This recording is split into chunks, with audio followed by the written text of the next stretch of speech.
नमस्कार दोस्तों। तो आज आप लोग के लिए क्लास 12 हिंदी का चैप्टर 3 लेकर आया हूँ, जिसका नाम है संपूर्ण क्रांति। तो इस वीडियो में आप लोग को लेखक परिचय, कुछ इंपॉर्टेंट ऑब्जेक्टिव्स, क्वेश्चन आंसर जो कि बुक से हैं, सारांश, इन सब को इस वीडियो में करवाऊंगा। तो वीडियो के लास्ट तक बने रहें।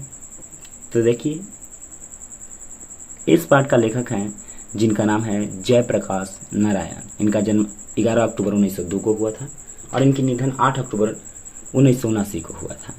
जन्म स्थान इनका सीताब दियारा गांव, जो कि उत्तर प्रदेश के बलिया और बिहार के सारण जिले में फैला है। पुकार का नाम बचपन में बाउल, बड़े होने पर जेपी नाम से प्रसिद्ध हुए। अपनी जन पक्षधरता के लिए लोकनायक के रूप में भी ये प्रसिद्ध हुए। इनको लोकनायक नाम से भी लोग जानते हैं।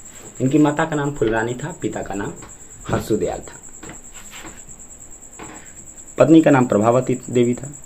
इनकी शिक्षा जो है घर पर ही, फिर पटना कॉलेजिएट जो कि पटना में दाखिल हुए।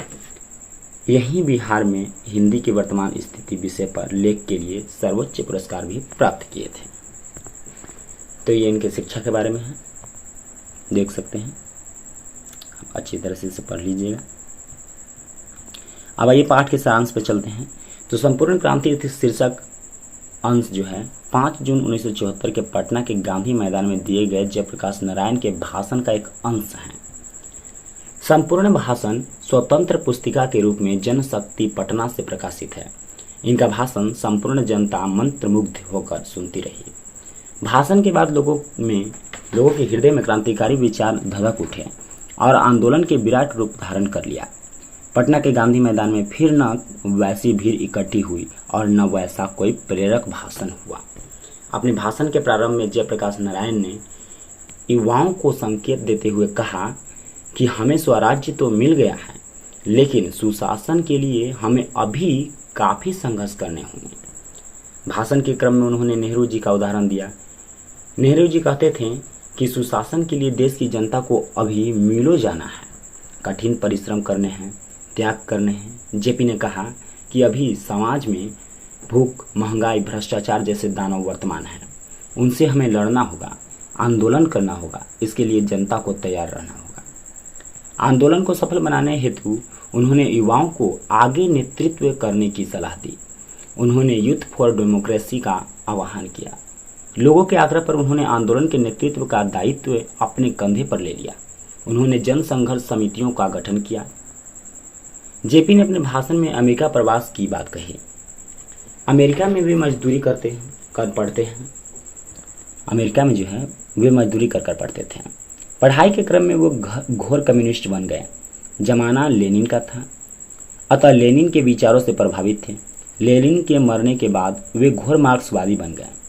अमेरिका से लौटकर वे कांग्रेस में दाखिल हो गए। वे कम्युनिस्ट पार्टी में क्यों नहीं गए? इसका कारण उन्होंने देश की गुलामी माना। जेपी आंदोलन के कार्यक्रम में जो सभा हुई थी, उस सभा को विफल बनाने में कांग्रेस सरकार ने कौन कौन से हथकंडे अपनाए, इसकी भी चर्चा उन्होंने अपने भाषण में की। लोगों को ट्रेनों से उतारा गया, लाठियां चलाई गई। जेपी ने इसे लोकतंत्र पर कलंक माना। वे उन लोगों को लोकतंत्र का दुश्मन मानते हैं जो शांतिमय कार्यक्रमों में बाधा डालते हैं। वे इंदिरा जी की चर्चा करते हैं। उनके अनुसार उनकी लड़ाई किसी व्यक्ति से नहीं, बल्कि उनकी गलत नीतियों, उनके गलत सिद्धांतों से है, उनके गलत कार्यों से है। भाषण के क्रम में वे बापू एवं जवाहरलाल नेहरू की प्रशंसा करते हैं। वे गांधी जी का विरोध भी करते थे, क्योंकि वे घोर कम्युनिस्ट जो थे। नेहरू जी को भी वे भाई कहा करते थे। अपने भाषण में वे नेहरू की विदेश नीति का विरोध की चर्चा करते हैं। राष्ट्रीय नीति पर उनका नेहरू जी से कोई मतभेद नहीं था। भाषण के क्रम में उन्होंने दल विहीन लोकतंत्र की चर्चा की है, लेकिन जेपी आंदोलन में वे दल विहीन लोकतंत्र की घोषणा नहीं करना चाहते थे। वे जनता की भावनाओं के विरुद्ध जाना नहीं चाहते थे। भाषण के क्रम में केवल उन्होंने मार्क्सवाद की चर्चा की। साम्यवाद एवं दल विहीन एवं राजविहीन समाज में संबंधों की चर्चा जेपी ने की। अपने ऐतिहासिक भाषण में उन्होंने स्पष्ट कर दिया था कि वे संपूर्ण क्रांति चाहते हैं। देश का सामाजिक, आर्थिक एवं नैतिक बदलाव ही संपूर्ण क्रांति है। इस संपूर्ण क्रांति को लाने में जन संघर्ष समितियों की भूमिका की चर्चा उन्होंने अपने भाषण में की। उनके अनुसार दल विहीन संघर्ष समितियां ही विधानसभा चुनाव में उम्मीदवार तय करेंगी। साथ ही जनप्रतिनिधियों पर इन संघर्ष समितियों का ही नियंत्रण होगा। जनप्रतिनिधि निरंकुश न हो, इसका ध्यान जन समितियों को रखना होगा। ये संघर्ष समितियां अस्थायी रूप से कार्य करेगी। साथ ही ये समितियां केवल लोकतंत्र के लिए ही नहीं, बल्कि सामाजिक, आर्थिक एवं नैतिक क्रांति के लिए अथवा संपूर्ण क्रांति के लिए कार्य करेगी। तो ये इसमें सारांश थे। अब आइए वस्तुनिष्ठ प्रश्न पर, जिसका पहला प्रश्न है, किसे लोक नायक के नाम से जाना जाता है? तो इसका आंसर बी है, जयप्रकाश नारायण को। फिर अगला प्रश्न है, जयप्रकाश नारायण ने संपूर्ण क्रांति वाला ऐतिहासिक भाषण कहाँ और कब दिया था? तो इसका आंसर डी है, यानी पटना में 5 जून 1974 को। फिर अगला प्रश्न है, जयप्रकाश नारायण के बचपन का क्या नाम था? तो इसका आंसर है बाउल। जयप्रकाश नारायण ने किस साल छात्र आंदोलन का नेतृत्व किया? 1974 में। फिर अगला प्रश्न, जयप्रकाश नारायण के पिताजी का क्या नाम था? तो इसका आंसर है हर्षदयाल। फिर अगला प्रश्न, संपूर्ण क्रांति के रचनाकार कौन है? इसका आंसर है सी, जयप्रकाश नारायण। फिर अगला प्रश्न, उसने कहा था अभी न जाने कितने मीलों इस देश की जनता को जाना है। तो इसका आंसर है सी, जवाहरलाल नेहरू ने बोले थे ये। अगला प्रश्न, किस अस्पताल में दिनकर का निधन हुआ था? तो इसका आंसर है डी, विलिंगटन नर्सिंग होम।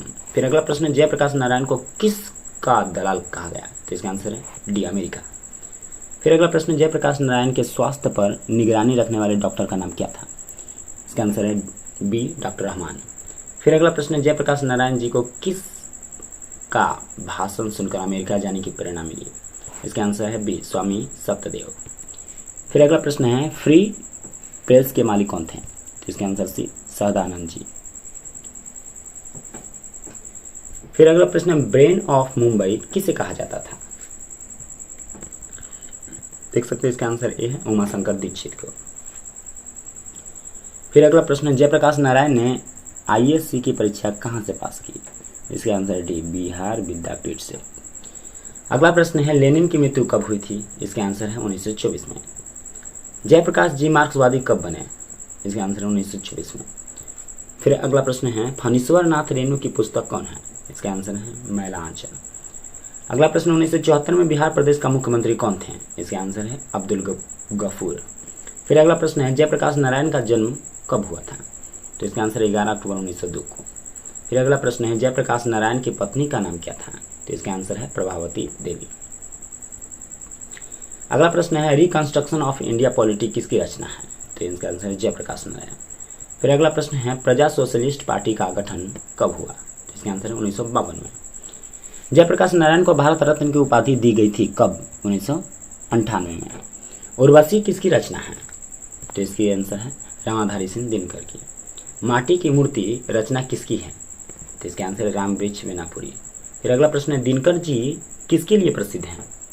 तो इसका आंसर है साहित्यक रचना के लिए। फिर अगला प्रश्न है, जयप्रकाश नारायण को भारत की जनता किस नाम से याद करती है?